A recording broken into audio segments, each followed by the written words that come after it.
छोटू sound बहरी के YouTube channel में अपने सबक स्वागत है। यही चैनल के लाल बटन दबा कर सब्सक्राइब करू और घंटी के निशान से हो दबाबू। राधे गोविंदा मन भजले हरि का प्यारा नाम है। श्री राधे गोविंदा मन भजले हरि का प्यारा नाम है। गोपाला हरि का प्यारा नाम है। लाला हरि का प्यारा नाम है। श्री राधे गोविंदा मन भजले हरि का प्यारा नाम है। श्री राधे गोविंदा मन भजले हरि का प्यारा नाम है।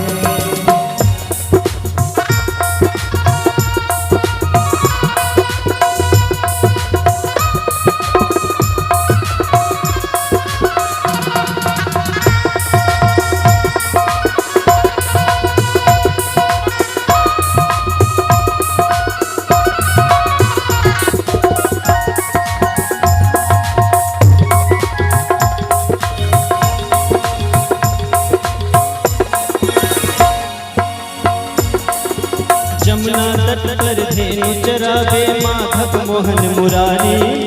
माधव मोहन मुरारी जमुना तट पर धेनु चरावे माधव मोहन मुरारी। माधव मोहन मुरारी सखी के संग में रास रचावे गोवर्धन गिरधारी।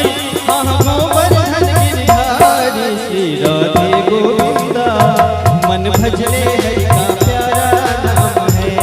श्री राधे गोविंदा मन भजले हरि का प्यारा नाम है। गोपाला हरि का प्यारा नाम है।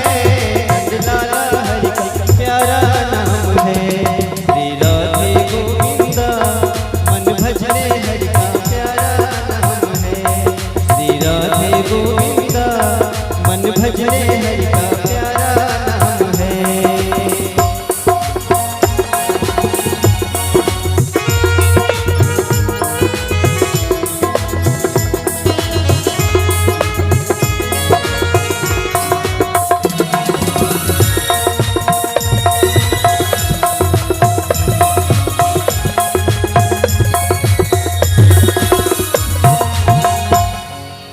मोर मुकुट सर कल बनमाला के सर तिलक लगाए।